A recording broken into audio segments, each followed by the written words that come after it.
is discussion items.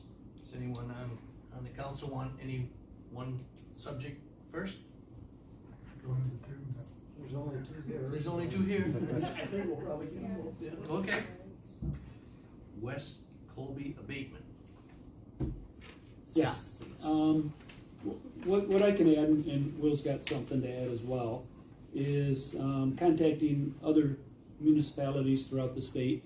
Battle Creek had an almost, I don't know, there we go, almost identical situation where they had a development, a huge downtown development that just got waylaid, and they actually revoked the commercial abatement rehab exemption, and then just reissued it when they were ready. So they said they have done it. I spoke with the city manager from Grand Blanc today. They're kind of ahead of the game a little bit, having read my requests and Battle Creek's response. Is they've got a developer who wants the exemption now, but doesn't want it to start for a couple of years. So she indicated that she had talked to Treasury, and Treasury said you could do that.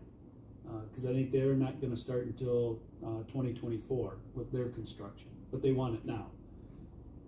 So it's not unheard of to do it.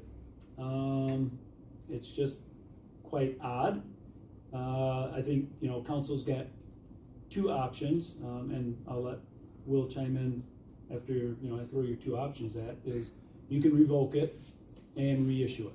So just go back and redo everything all over again. And I know you got a letter from Veneklausen with a revised schedule.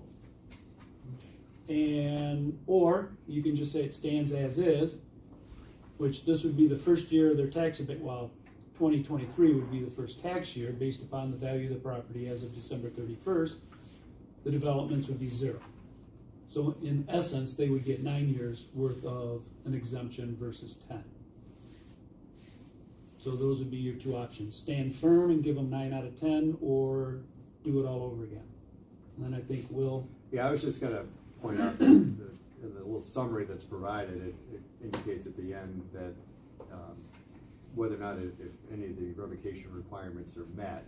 And reading over it and doing a little checking, I think at least the first two, and potentially the third, could be considered met. That the rehab is not incurred within the time, or an approved extension of the time. It hasn't, so that would qualify it for revocation, which means it's terminating. And then they of course have to reapply and see what happens, both here and with the state, as to whether or not it would get approved. So I do think it would be legally permissible to revoke it if you wanted to.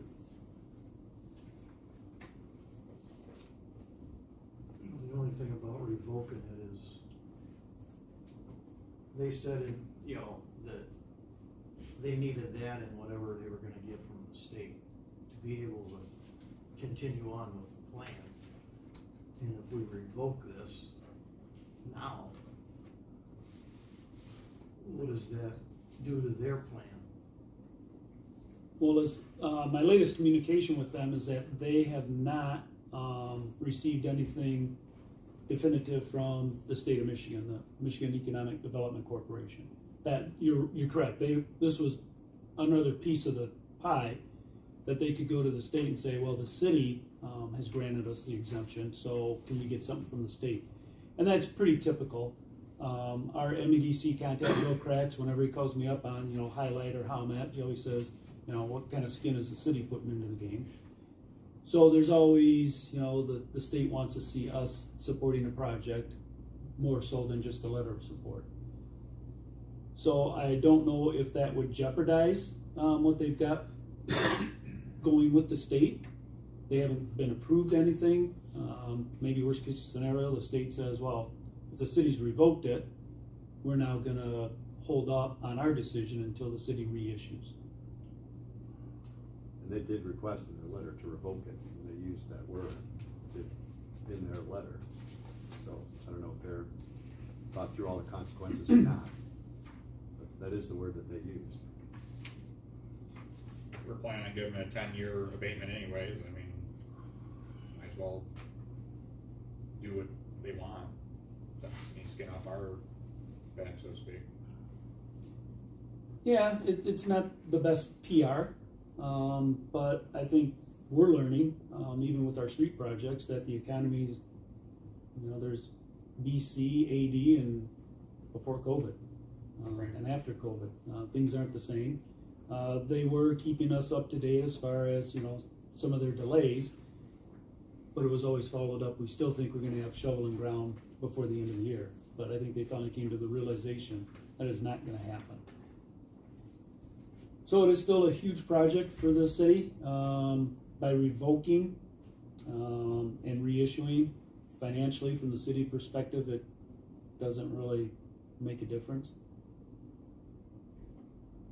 Other than that new 10th year will be more taxable value. But then again, their 11th year will start at a higher level.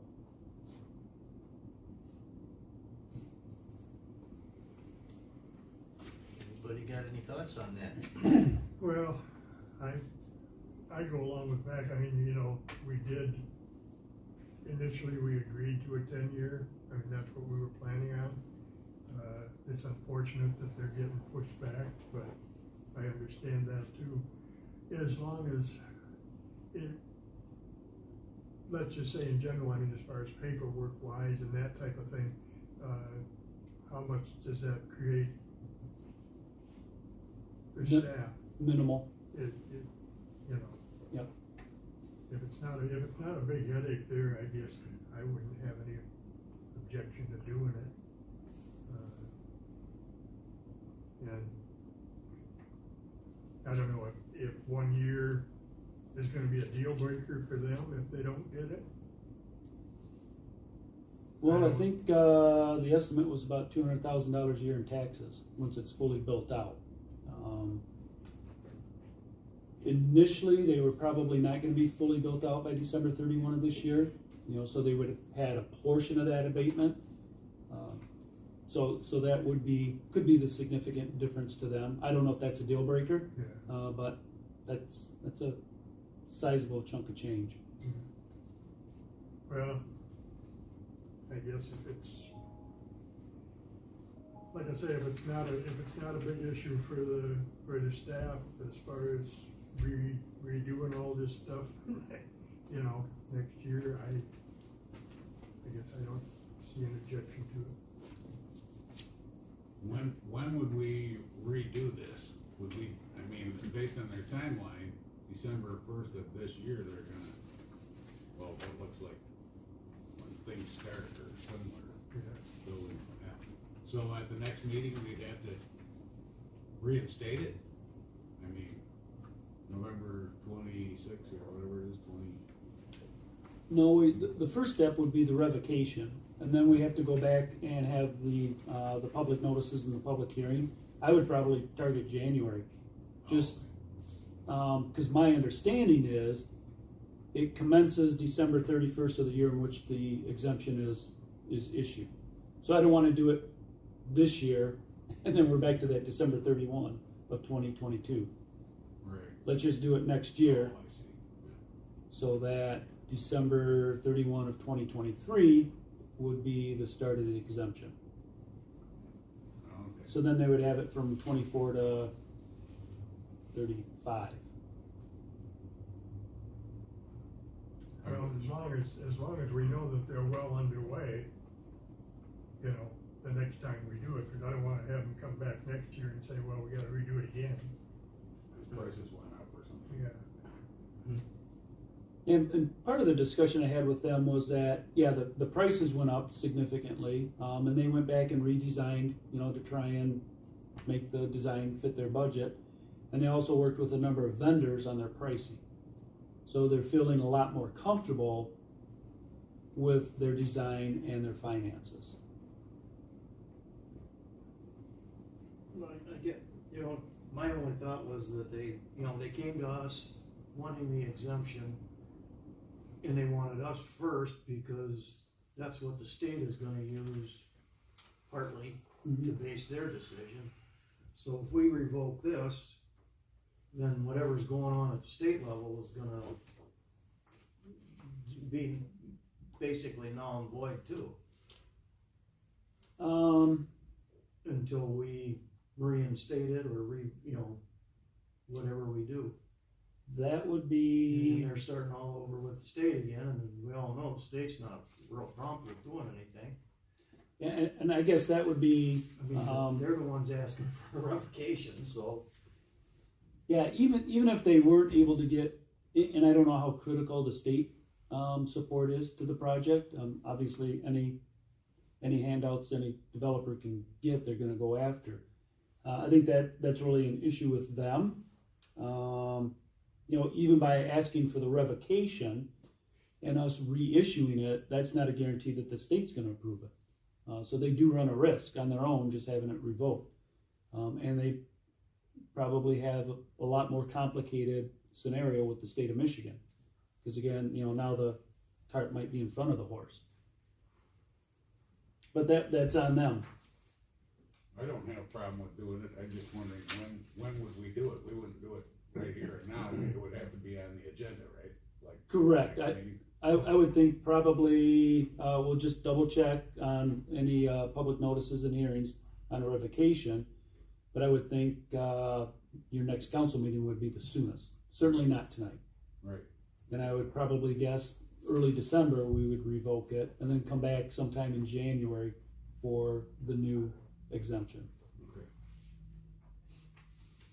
All right, well, I certainly supported the original abatement, and I think this construction would be a good thing for the city, and I still want it to happen. My hope is that Benaclausen knows what they're doing, and they're asking us to revoke it, so it'd be certainly my choice to revoke it, so I think we have some sort of direction for staff. I agree. Okay, does anyone else have any other comments they wanna make?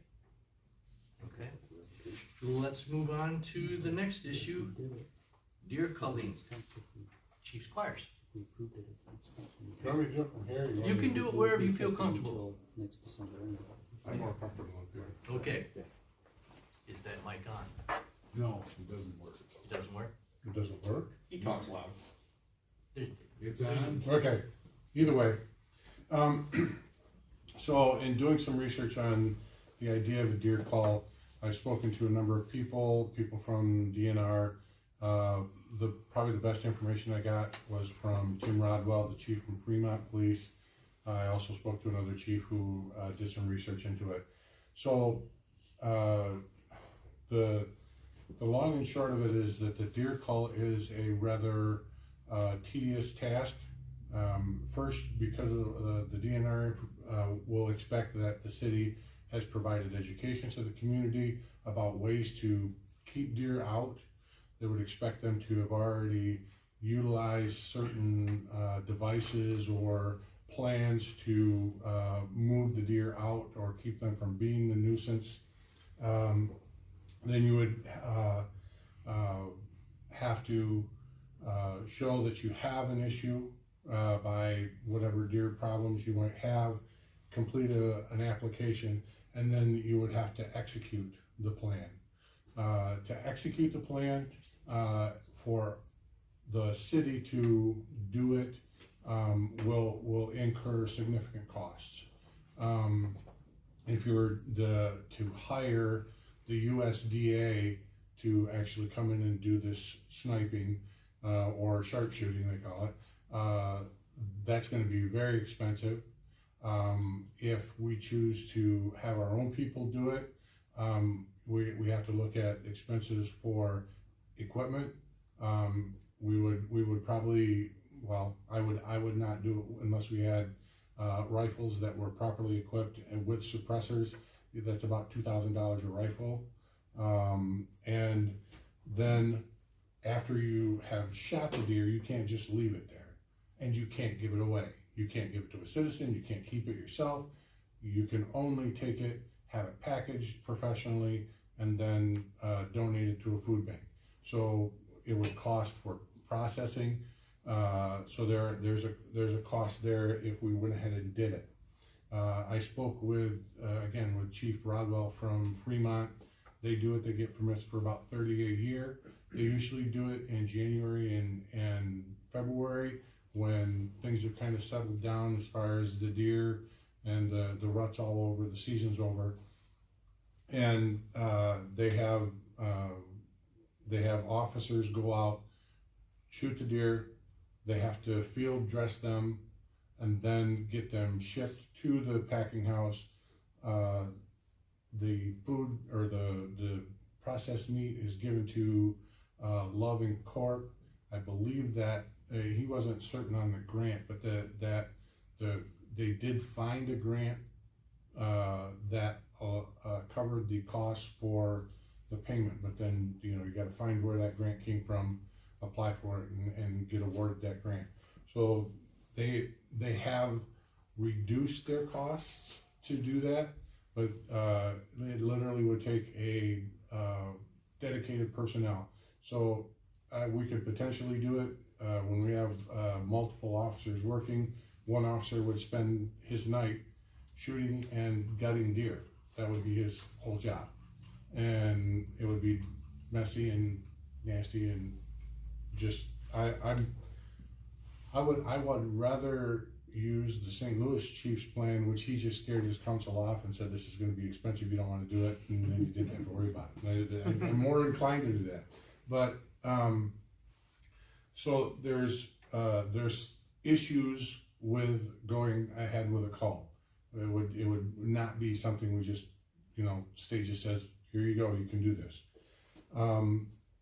In reading the DNR's material, the DNR prefers that we use hunting over a call. And in the city, there's no state restrictions on bow hunting within the city. There is for firearms, but not with bow. So we could potentially allow bow hunting in the city, and there is that's something that the DNR would prefer, something that would keep us out of the actual call itself, would take our costs out of it, and still quite potentially be very effective in doing this. I mentioned this, but I forgot to make a point. Chief Rodwell spoke about when they do the call, that there is a disruption in the deer population, and it actually causes more deer activity and more deer complaints after the call, because now the deer they've been displaced by the call, and now there's other deer wanting to move into territory they're not used to, and that creates more issues. Literally, it's a splashing your hand in the bucket of water, and what it takes for it to settle back in. Anyway, back to the hunt. The hunt would have a few drawbacks. There are going to be citizens' complaints. There's going to be citizens' complaints if we do the deer call. There's going to be the potential for deer moving after they've been shot with a bow or a gun on or across people's properties. That now they got a dead deer in their front yard and they're not happy about it. All these are potential issues. Or if it's a hunt that somebody is walking in my yard, and I don't want them in my yard, but under state law, I can cross through your yard to pursue a deer as long as I'm not doing anything else. So there's issues with it, including cleanup. If somebody field dressed a deer in my front yard and just left it there, I would not be happy. There are issues with either direction, but if I were to offer my preference, it would be to allow bow hunting during the normal bow hunting seasons, and put the responsibility on the hunters to clean up, to stay within certain bounds. There would be a few stipulations to what they would do. One of them would be cleanup. One of them would be reporting back to us so that we have an idea of how many deer do get taken within the city limits, and kind of keep track of that and how that may or may not impact our issues with deer in town. That's the long and short of it, unless you have questions. What are, I don't, it's been a long time since I hunted, what are the rules for bow hunting as far as, like, your proximity to a house or a road or, There are none by the state. okay, It is only that the city just has a general hunting prohibition, and it does have you can't shoot a bow in the city. So the city has these two restrictions that are just simply city restrictions. They're not reflection of state law or requirement. yeah, I mean, I know, I remember with rifle season, it was 450 feet. 400 feet, 450. 450 feet. yards. You know, and it from a road or a house, isn't it? Just a dwelling Not place. a road. Dwelling place.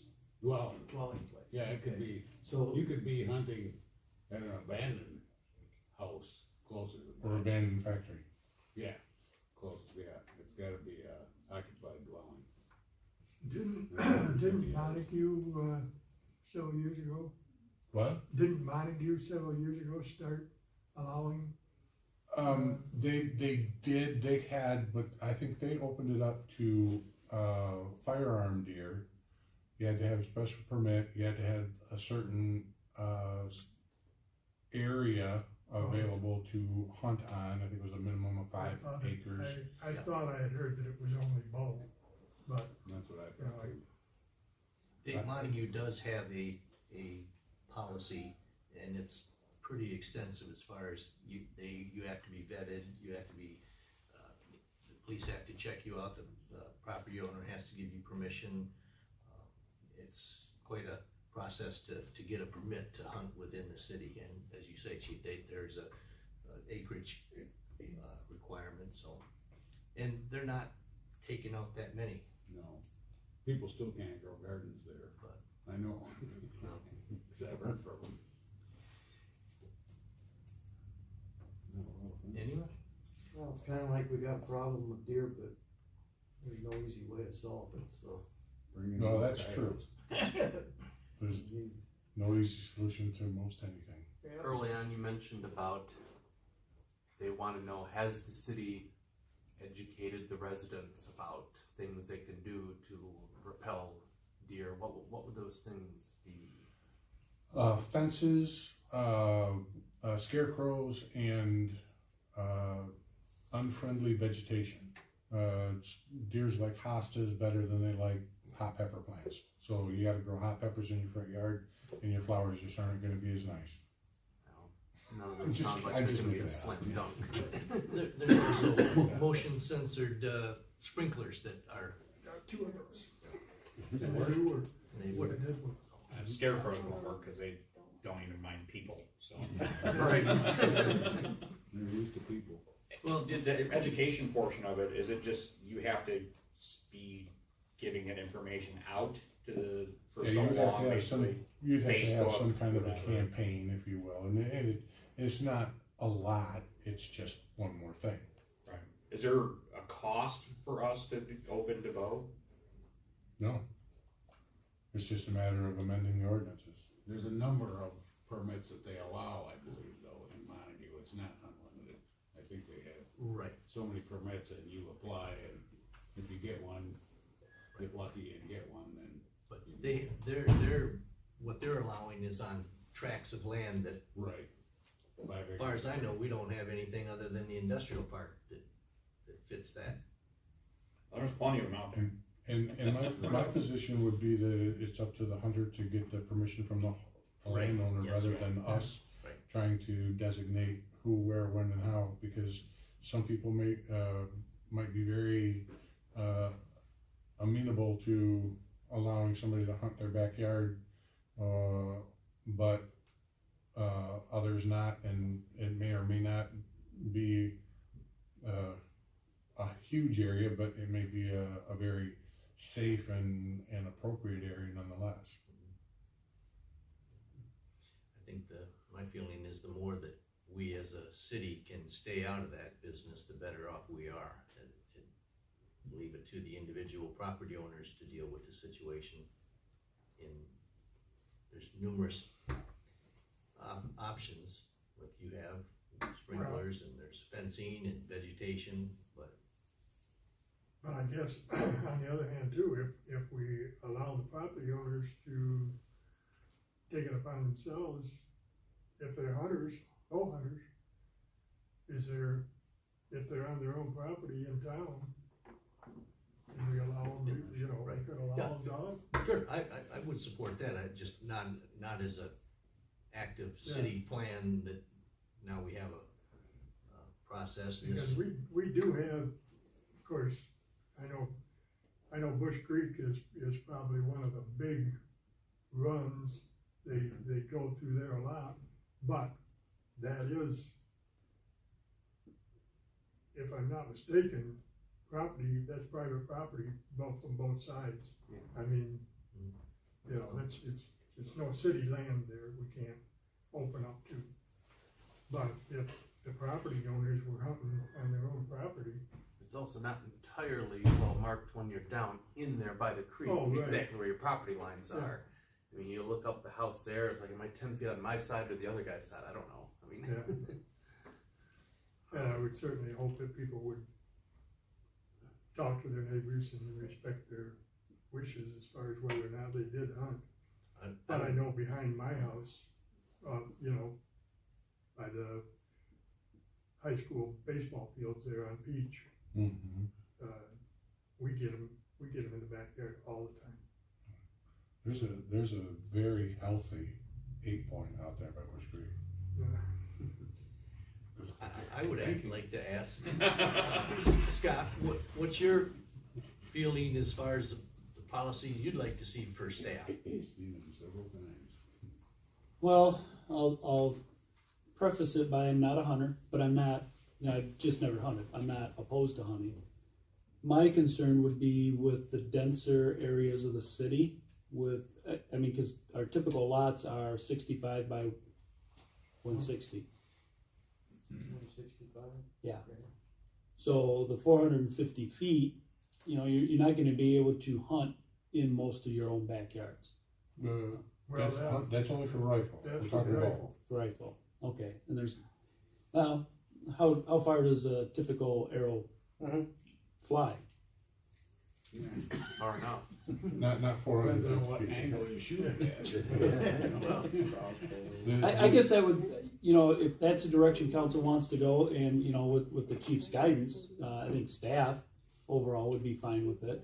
My only concern is with the density of some of our neighborhoods, it would probably create a lot of issues. Even if the deer and the arrow stay in the backyard, I think there will be a lot of neighbors that are upset, as Chief mentioned, to look out their back window and see, you know, somebody sitting in an orange jumpsuit with a bow and arrow in the backyard. I think we'll get a lot of calls on that. Can we zone it? Make zones that would be allowed and zones that wouldn't be? Your normal city lots, like you said, are Well, your division, your mirrors, your tightly dense areas, say, hey, you can't do it there, but your outlying areas that are less dense. Well, I think that was Montague's approach, and I don't know if it was 5 acres sounds reasonable, but I don't know if it was 5 or 10 that you can only do it on larger tracts, which we really don't have Yeah, we don't have anything that's huge like that. much at all. That's privately owned. I mean, you got school property, industrial property, you got some city parks. There's probably maybe 4 or 5 privately owned areas that are 5 acres or more. So it would be limited. And again, I'm, you know, hearing from the peanut gallery in the back, I'm not sure how far those bows actually go. The generally effective range is 50 yards. 50 yards, Right. so 150 feet. Yeah. So that's still kind of tight to maintain on a 60 by 165 lot. My personal feeling is I would not like to see hunting in the city. I would not like to see any kind of killing of deer in the city. I'm agreeing with Steve, and there is one thing though, you don't have to wear orange when you're hunting with a bow. You don't have to wear any orange whatsoever. You remember I said I don't hunt. It's just what I see Bugs and Elmer do. But if you wanna get rid of those deer, you need to go in there and whack down all the autumn olive between Benston and Alice Street. you whack down all their cover and they'll be gone, cause they use that autumn olive as like deer magnet. And they just love it, they got cover, they got food, they got water, they got everything, they don't even need to come out of there. You know, but they do, they come out, eat people's hostas, like you said, tulips or whatever. But if you take away their habitat, they won't be there. I don't know if that's even possible, but if people did whack all that off, there's an awful lot of it in there in that square between Benston, Peach, and Warner. And, is it Lewis out there? There's a lot of autumn olive in that square, and they are like in deer, that's like deer heaven for them, they got cover. And then, you know, and then between, Lewis and Alice, there's a lot of that autumn olive growing in there, it's thick, and it's covered there. If you whack that all down, they'd be gone. How many car deer accidents do you take a year? Do you know offhand? Or is that easily I looked it obtainable? up for 2021 and 2022, we had 15. Each year or total? No, total. And the way where I see deer all the time is along the creek between Alice and Lincoln, or not Lincoln, Muskegon. They run up and down there. So when I'm heading home, it's real common to see them. They come up the bank and cross the road and then go back down. And they go both directions. We can easily provide the educational portion in one of our newsletters, or I guess it'd be our January newsletter, just to start that process if that's the direction we go. Because I think what you're saying is the DNR wants to educate and hopefully control the populations and the complaints through less lethal methods. Yes. Well, and I think we should do that in the newsletter, but also maybe in that newsletter, ask people how they feel about killing deer in the city. So we can get some sort of general consensus of the population, what they would like. I mean, that's what we're supposed to be doing here, is serving the public. I'm not opposed in principle to the idea of the bow hunting. The more we've talked about it here, the more it really sounds like the devil's in the details. And it's like, well, did we think of this angle and then this angle? And you can't just jump right into that.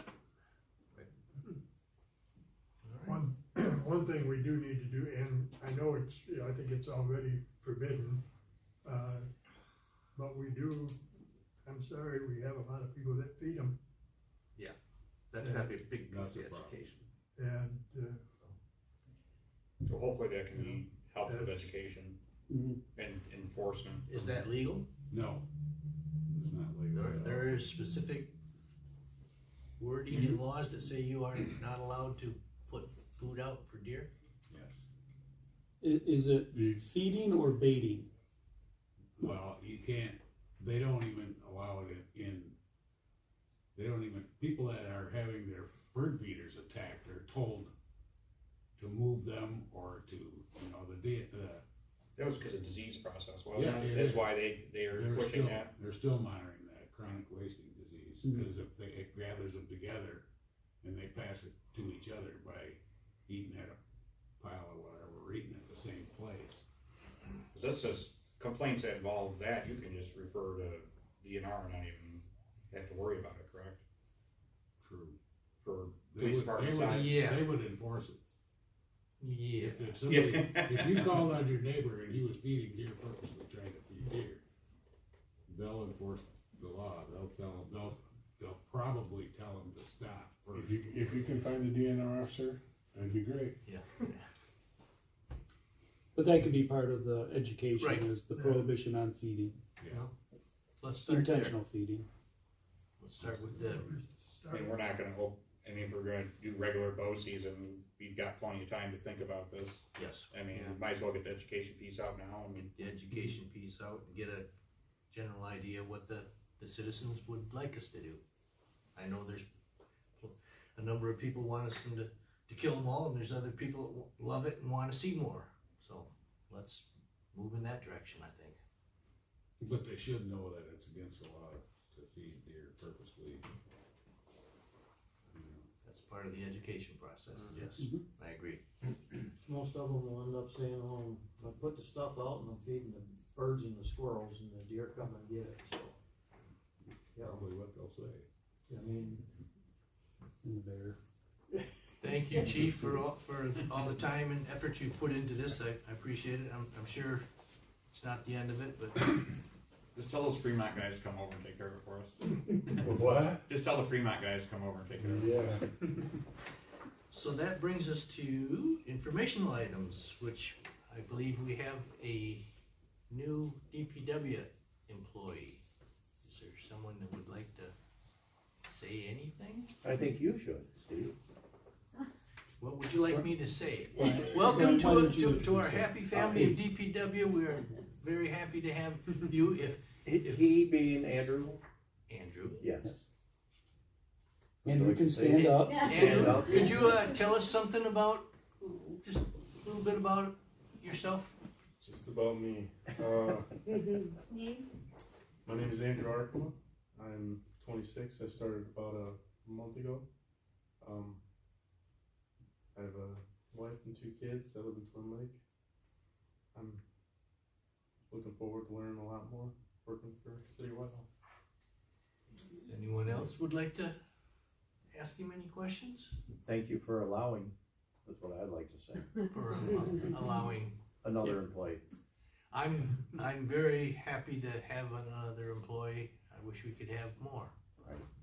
We have to live within our budget, everybody else, but I'm excited to have new people on board. I think it's a wonderful thing. learn how to run a snowblower yet? He knows. And a testament to his abilities and his work ethic, his former employer was not at all happy about him leaving. Well, their loss, our gain. Exactly, that's how they put it to me too. So, public comment. Does anybody in the audience have anything they would like to say? I've got a question on when ordinances are in the next meeting. Is that something we can ask now? I don't see, we've got time, I don't see a problem. We're not making any decisions at this portion, but we certainly can. This might be a Will question. Hotels and motels licensed and inspected by the state of Michigan. Who from the state of Michigan inspects hotels and motels? 22.9, I'm 22-9. Last page. Last page. I don't know. I don't know. I was wondering why we should exempt it. I didn't realize that they did anything at the state level for those 2 occupancies. One would wonder, given some of our local hotels and motels. Right. Well, if there's a state guy we can call, I'd like to know what his number is. I'm not sure how often they're inspected, but I do believe they are licensed by the state of Michigan. Does that prevent us from doing anything with those?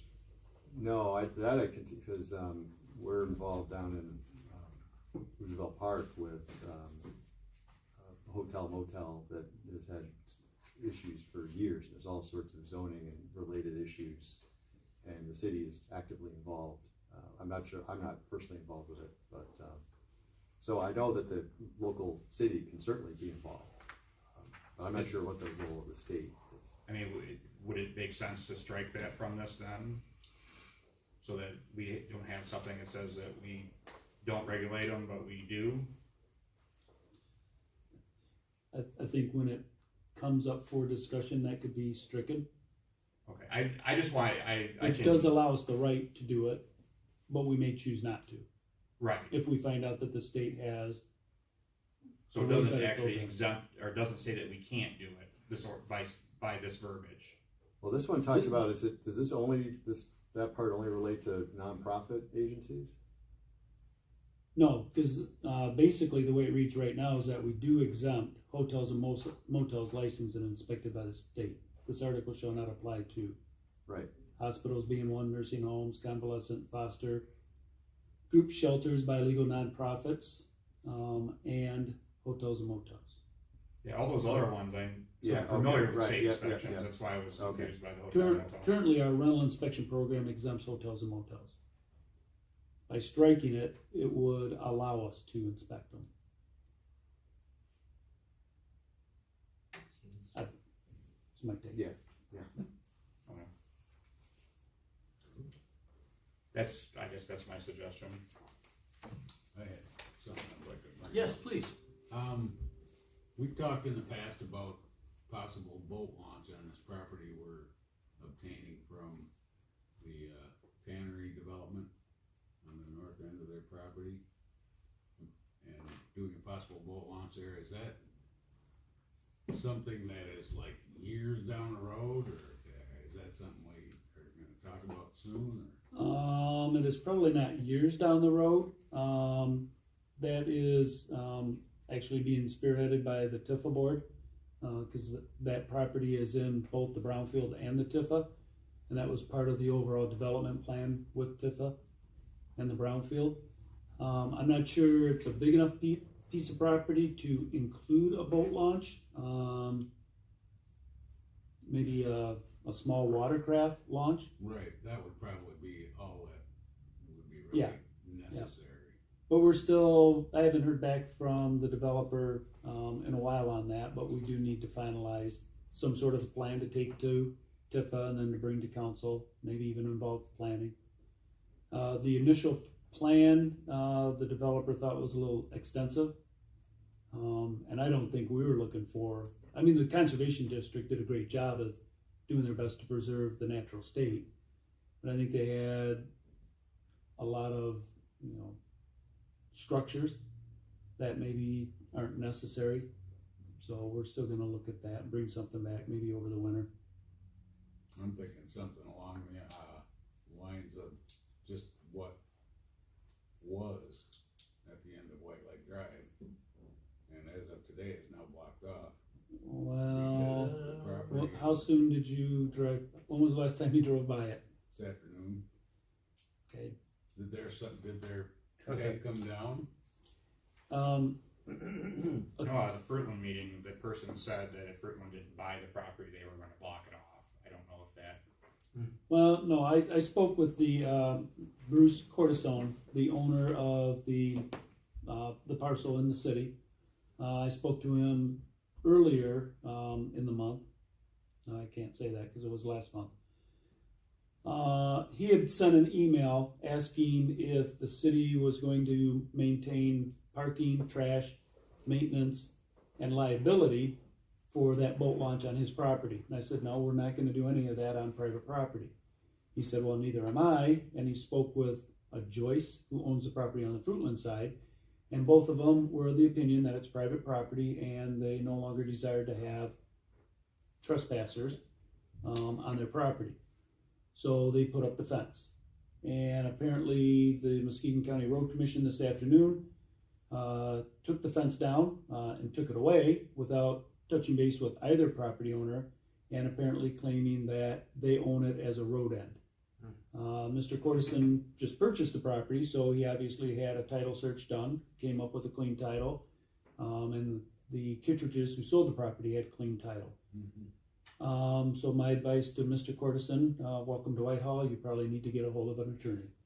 I'm thinking so, because, since I've been a kid, and you can tell, like, by my hair, it's been a long time, Hey. but there's been a boat launch there as long as I can remember, and everybody always assumed that it was owned by the county. And because they put a slab down there, and people have used it for forever, and I know that Consumers Power has an awful lot of property, and there have been times that people have bought a piece of property with a Consumers Power line running through it, and they put a driveway across the consumer's property, and after a certain period of time, even though they didn't own the property underneath their driveway, they were allowed. I don't know if it was a law, I don't know, Will might know more about that, but First possession. Fruitland's really good with road ends, probably just miss them. No, they're not. Yeah, I mean, they've had issues with a bunch of road ends in Fruitland Lagos over Road. the last 10 years. Lagos Road for one. And I think they've lost the lawsuits on those to the private property owners. Yeah. So that property is, if you look at the Muskegon County property viewer, it shows it as being part of that lot that the guy bought. Correct. There's. And he had it surveyed, and the survey does go across and cover across Lake Street, our right of way, and covers that shoreline piece. But if you look at certain boating, or fishing magazines or whatever, they show an access to White Lake right there, for fishermen to go get onto White Lake. So now, I don't know, I'm just curious, maybe we could do all that's you could do there is launch a small, 14, 16-foot boat, and that's it, because you couldn't do anything else. You'd have to get so far out into the lake that you couldn't launch anything other than that. But we could have a launch of the same type at Mill Pond Park, I believe, by just cutting a hole through the fence and going off to the right there, to the north. It gets deep fairly quick there where that creek comes out, and people could launch their 14-foot boats there, and there's already a parking lot. They need to make it bigger, I suppose could, but I'm just thinking, if this ends up in court, it'll be interesting to watch, there's no question about it, but I know the county doesn't own it. I know the property owner owns it, and it's gonna be interesting to see what happens, but it would be nice for something, for small boat owners to have a place to just dump their craft in, and because otherwise that Eastern Road ending is gonna get a lot more use, and those people are probably gonna be happy about that either, because people start launching there. It's another one they've had lots of problems with, is in Eastern too. Yeah. I'm pretty sure Fruitland that said. is definitely a county road.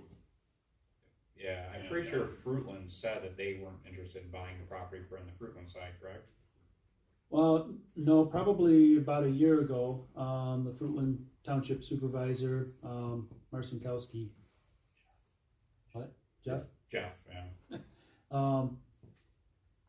He approached me and said, would the city be interested in jointly developing that for a boat launch, enhancing it? And I said, well, Jeff, no, because we don't own it. He goes, sure we do. I said, no, we don't. It's privately held. So he went back, confirmed, that it was not owned. There was no title to the city or to Fruitland Township.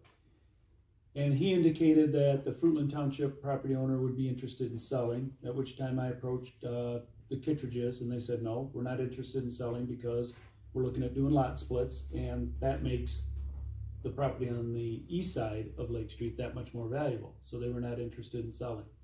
So I mentioned that to Mr. Marcinkowski, and he said, all right, we're good with that. Then he came back and said, well, it's a road end. And I said, well, from what I've seen, especially with the lot split, where there was a recent survey, is that it was still privately held, and they were not interested in selling it. And Mr. Cortison has now indicated to me that the lady that owns on the Fruitland side is not interested in selling, and she supported him fencing off the whole stretch, including hers. So from what I've heard from the property owners, they're confident they own it and they're not interested in selling. The road commission says they own it and they're going to keep it open, and I don't know where Fruitland's at this point. So Road it'll, Commission's got the trucks, they're gonna. yeah. And I want to make sure, it is the road commission, which is an independent agency from Muskegon County. So maybe we should talk to our representative on the Muskegon County Board of Commissioners to look into that. Bad idea. Well, remember, it's that the Muskegon County Board of Commissioners have no authority over the road commission. Oh, I think they might. They appoint them if I'm. I think they appoint the members, but that's outside of probably that, where the power ends. right, they have no authority. But we are looking at, the Parks Committee met Monday night. We do have the boat launch at Koval. We do have kayak capable launching at the marina. We're also looking at Mill Pond and Svensson Park to provide basically small craft launching areas. That's really all we need to do, because big boats are gonna need something like what Montague has anyway. Yeah. Yep. And I don't see any plan for that to work anywhere on our side of the lake, really. No, No, without a whole lot of expense. correct. That White Lake Drive end is not only boat launch, but there's an awful lot of people that use that in the winter for Mhm. getting their snowmobiles on the lake, Or if they're walking out and going ice ice fishing. And in fact, I think the new owner, because the Kittredges allowed people to park on their property Yeah. on the east side because they thought that was, you know, City property. a well, friendly thing to they do. thought the road end was not theirs. Oh, So they thought, yeah, you can park on our property. But with the recent survey, our city sign is 2 feet onto the property line. Mm-hmm. So I talked to Mr. Corderson about that. He said, you know, I could talk to the city about, you know, keeping it there. Well, we're going to go ahead and pull it. I don't know if we're going to cut down our mound or not, but we're going to pull that sign. And I think, again, with the Parks Commission, we're looking at new signs. Those wooden signs were probably 30, 40 years old. They've been weathering fairly well, but they're really starting to show their age. You know, we've painted a couple of them more than once just to try and keep them looking halfway decent. So if you see that sign gone, in all likelihood it was us and not the road commission. Sounds like we want to stay out of it, that's what it Yeah. sounds like. Yes. watch. Now, if it comes back where the road commission says they own it and there's some interest in the city and township doing some development, obviously that'll come back to council. Once all the legal dust has settled. There's really no parking there, that's the problem. Yep. Anything else by anybody? No. All right, well, then let's adjourn this meeting.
meeting, council meeting to order. Please join me for the Pledge of Allegiance.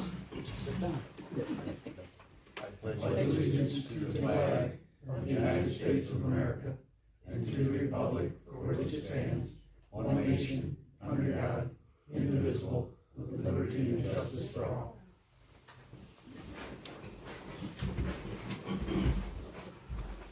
All right, first up is the approval of the agenda. I'll move to approve the agenda for November 9 as submitted. I'll second the motion. Been moved and seconded. Any questions, comments, concerns? All those in favor of the agenda say yes. Yes. Yes. Opposed say no. Agenda is approved. Next is consent agenda. I'll move for the approval of the consent agenda. Second. Been moved and seconded. Any questions or comments? I have one question. In the accounts payable, page 4, 5, Twin Cities, $9,740.52 for, I think it's a truck and, I don't know, it has a whole bunch of things, a whole bunch of numbers listed there, and I just wondered if we could get a little bit more clarification on what was done to what. I think one of them was something on a police cruiser, and I think another one was on a truck. But all it said was oil change on a truck, and it was $6,700 or something like that. No, there was actually a majority of those expenses are with our big dump trucks that basically they went in and ran, head to toe in getting them prepped for the winter season. I believe last year or 2 years ago, when we got our first snowfall, 2 of our plow trucks broke down. So basically, this is a lot of preventative maintenance on the larger plow trucks. But if you want the details done on the bills, we can make copies of those and email them out to council. Okay, Yeah, it's not a $6,000 oil change. And there's 7 vehicles listed there. Yep, and we've got 4 of the large plow trucks. Yeah, it just says, under motor pool fund, on the last page, it says, truck 12-18 oil and filter, $6,131. I mean, I just, and I know there's one that was the police department. It's car 300, oil filter and sway bar. I'm assuming that is a abbreviation for linkage, and that was for $3,609. But I just thought, maybe a little bit more clarification was due there. Yep, we can scan because there's, like you said, there's a number of invoices here, and we can get those scanned and send to council. That's all I have, thank you. Does anyone else have anything? I'd like to address the Rotary letter. I hope you've all read it and understand what it's about. This past week I sat down with a number of individuals, the mayor of Montague and a couple of the business owners and myself, and sat down and formed a committee that is going to take the responsibility of procuring a contract for the fireworks.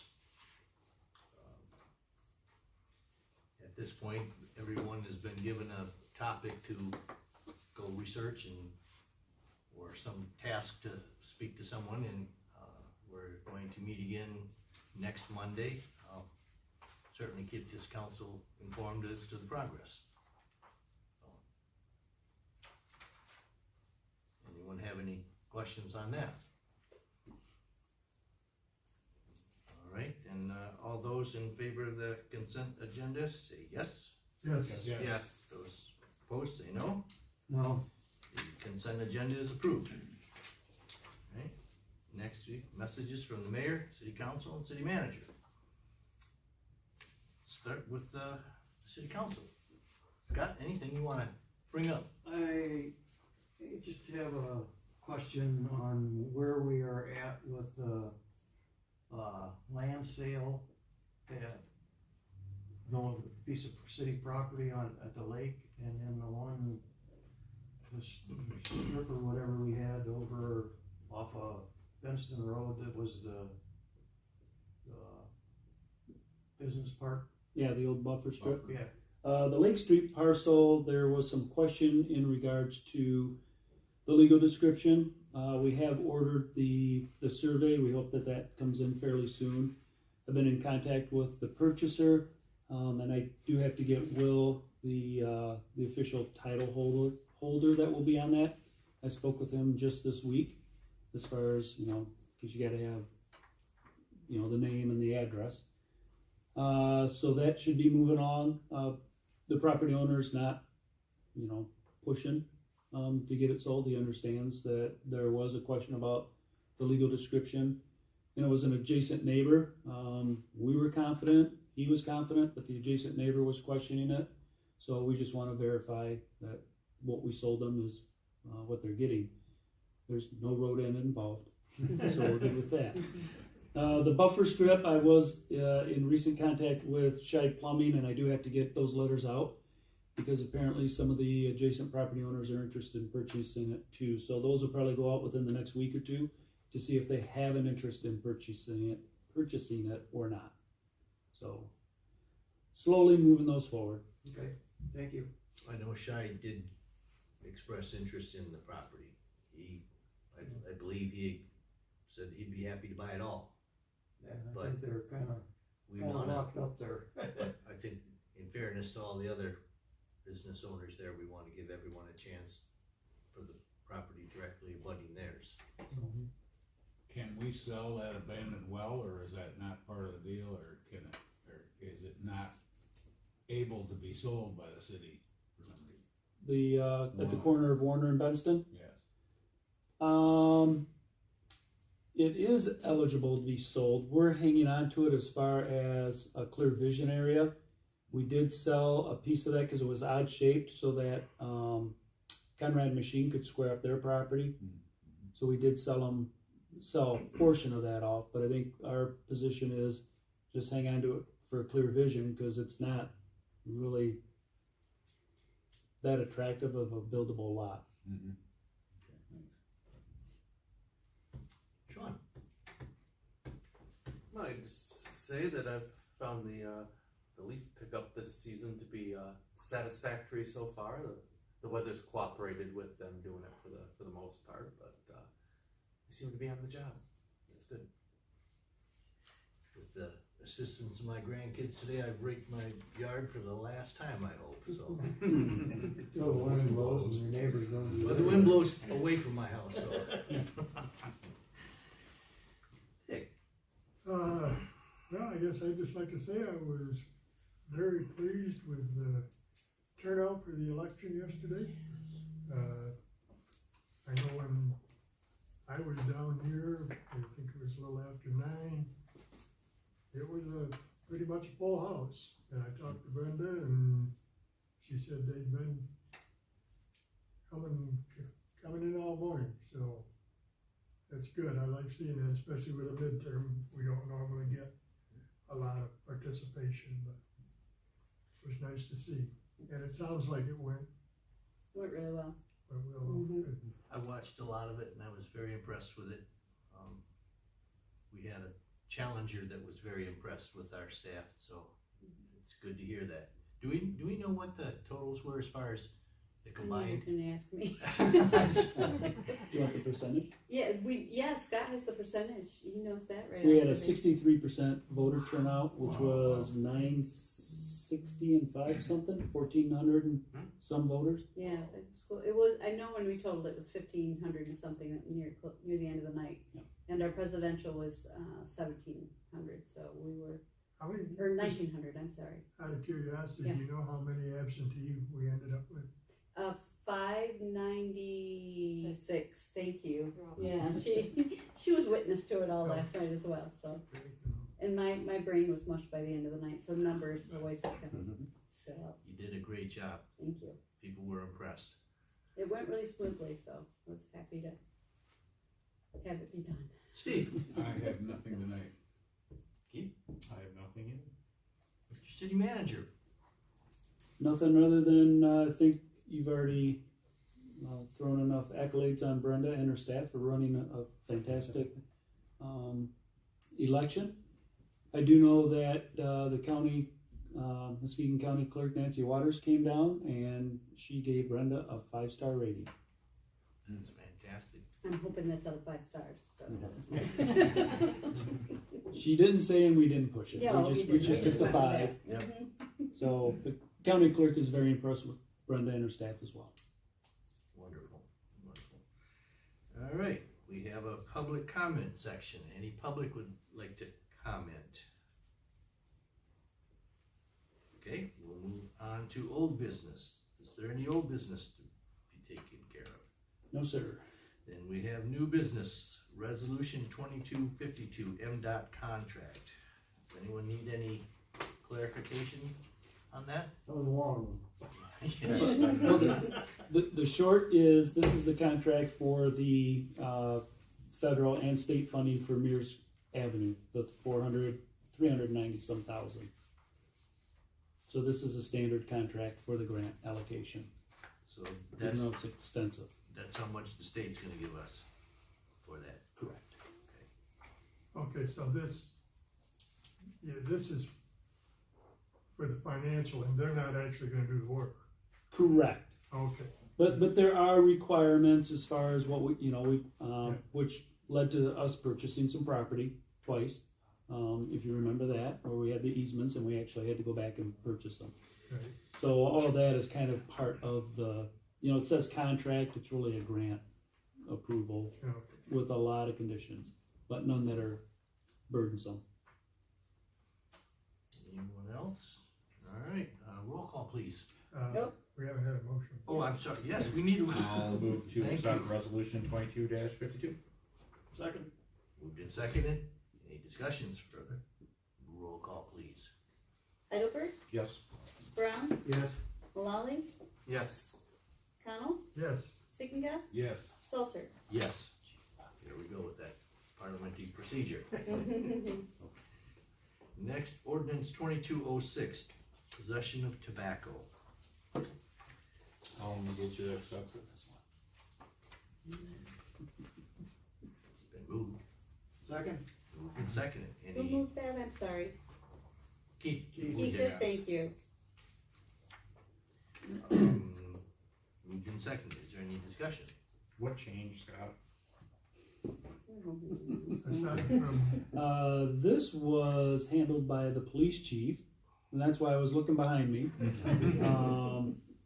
So I honestly don't know. I just know that this is required to come into compliance with state law. Perfect. I don't know What he originally crossed out was persons, well, it said minors originally, which I think by definition is 18 and under, and this is now supposed to be, I'm making 21. something up, Oh, 21 and okay. under. So that was the verbiage that was changed from the previous ordinance.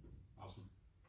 So, Is 21 standard for smoking? I used to smoke, but I never knew if it was 18 or 21. It It changed. changed. It used to at be- some yeah, point. it's now 21. So if this is to come into compliance with the state law, I mean, is this not redundant with state law?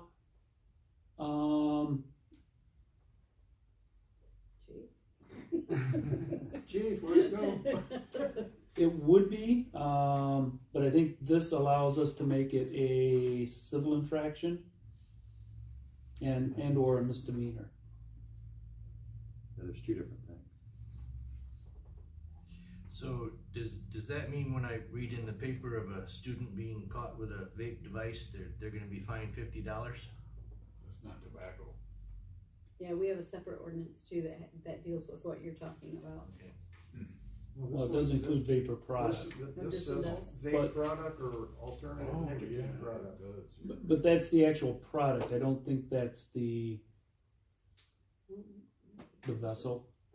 I think they can have the vape pen. I don't know. Is that what kids call it? For adults? I was just wondering, cause I've seen that numerous times Yeah, in the reports.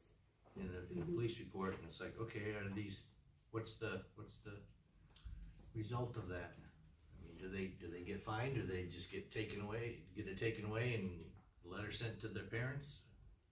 A lot of it depends on the kid's attitude Okay, and or whether or not they've been caught numerous times.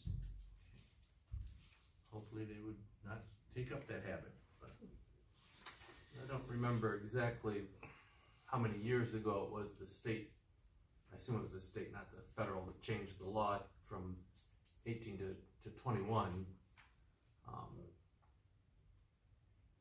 To me, I don't smoke. I'm no advocate of smoking by any stretch of the imagination, but I've always thought if someone's old enough to go in the military and die for their country, they're old enough to decide whether they want a cigarette or not. So, I mean, I don't agree with the 21. I would agree with the 18. I agree with that also. Same with drinking as far as I'm concerned. But we can't, we're here for this ordinance. we can't change the state law. At that point, we've been moved in second, and Yeah. unless there's further relevant discussion, should we have a roll call, please? Certainly. Heidelberg, Yes. Brown, Yes, Mullally, No. Connell, Yes, Siginga, Yes. Salter. Yes. Resolution 2206 passes. Next is resolution 2207. I'll move to accept ordinance 2207. I'll second. Been moved in second. Any discussion? Well, I think this is just what we had talked about before as far as allowing the snowmobiles on Lake Street. Yes. And chief said he didn't have a problem with it. that's correct, yes. Okay. Then let's have a roll call, please. Connell, Yes, Yes. Siginga, Heidelberg, Yes. Brown, Yes, Mullally, Yes. Salter. Yes. 2207 passes. Next up is 2208. I move to accept ordinance 2208. second? Moved and seconded. Any clarification required? See none? I'm not sure I totally understand this one, but, somebody in the, like what I do, as a side business, is this, I think it says that that's exempt from this. Home occupations are. Yes, okay. I mean, we can,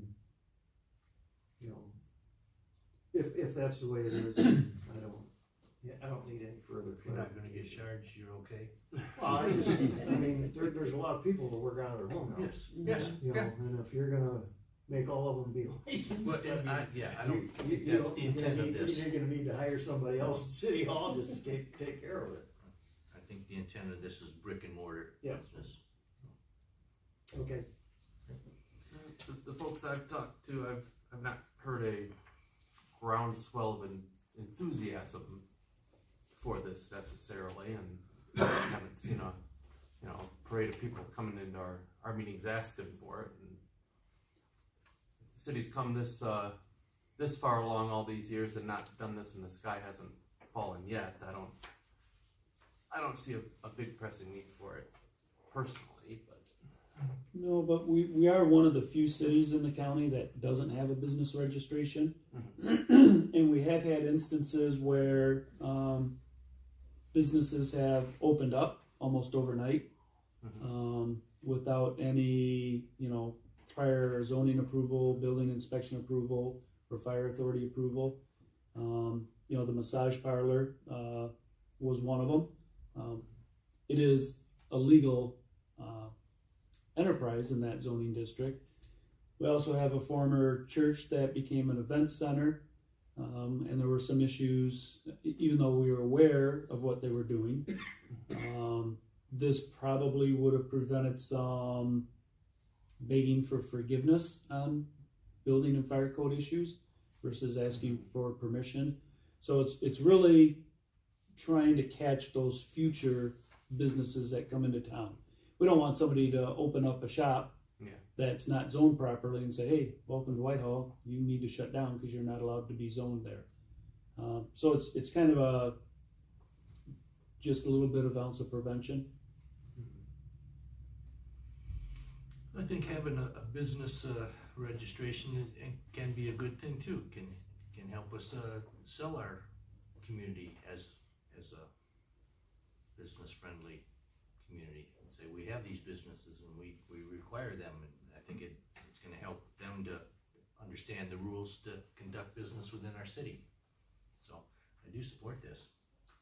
Under qualifications, it seems to be pretty cut and dry, which I think is a good thing. You know, have you followed this rule? Have you followed this rule? Et cetera, et cetera. All the way up until H at the end seems to be a wild card. And I don't know what would fall under any other relevant factors being appropriate. It sounds a little subjective. It is. We did that when I worked for the City of Kentwood Recreation Department. We would always have rules for the softball program, basketball program, use of facilities. And no matter how many we had, we always had Rule 99, which allowed staff to interpret or implement any other rules that we forgot about. So that is kind of a catch-all. It's very subjective. But there is an appeal. You know, if staff said, you know, the color of your curtains isn't good, we're going to shut you down, they can always appeal to the council. And one other thing that we did is in fact, I think all other cities require an annual registration. We're just doing a one-time, or when the business changes ownership or a new business comes in. So we're not going to hit everybody up every single year. I don't know. Do you think that's too subjective?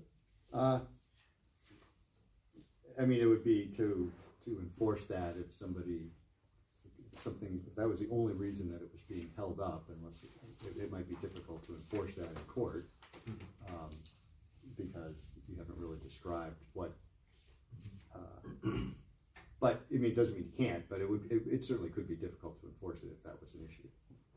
But it's also hard to predict exactly, you know, you adopt the ordinance now, who knows what's gonna be around in 10 years as a business. So, it's there for that. It's hard to think of everything that could possibly come up. Right. And we do have in our police departments, say for instance, a noise ordinance that is subjective to the officer. So I think some subjectivity is a good thing to have. Okay. So did we have a motion? Yep, and second? we're Okay, set for the we're roll ready. call. Okay, roll call please. Okay, Heidelberg, Yes. Connell, Yes. Moali, Yes. Brown, Yes. Sickinga, Yes. Salter. Yes, ordinance 2208 passes. Next is ordinance 2209, rental property. I'll move, ordinance 22-09. Second. Moved and seconded. Any discussion on this? I think we should table it till we get a little more clarification on the wording. That was a motion, Sure. which would supersede the motion to adopt, Yes. correct? Yes. So we have a motion to table Second. this. Then moved in second. Is there any discussion on this? Everybody's okay with? Scott, you're reading. I guess if somebody has questions about it, it'd be better to discuss it again. I agree. I don't think there's a real pressing need to come to a decision at this point, so further discussion is always good. So, we have a motion to table. Now, Is would we be tabled- bringing it back to here or to a work session with more information? What's the thought of the council? And staff, please. Well, I'm looking towards the person that made the motion. Keith made the motion. I think if Will can just Yeah, we can certainly get, pass it and then we can get come some back, I'd information be back okay out. with that Okay. personally. We can get information back out quickly. Mhm. It won't be complicated. so it could show up on our next council meeting. Yeah. I'd like to see that. Okay, so we have a motion. Let's have a roll call. Okay, I can do that. I just didn't know if it needed a roll You call. could probably do a with voice the- vote You for could this. just vote, yeah. Yeah, voice voice vote? vote, yeah, To since table it's it? All not- those in favor of tabling this, say yes. Yes. Yes. Opposed, say no. Ordinance 2209 has been tabled. Okay, that leads us to one last public comment. Anybody in the public like to speak? Anybody in the room like to speak? Do we have another student? Nope. No? She's No. just a member of the public. She went to Member of the college public. already. She looks very young, so I thought maybe she was a student. All right,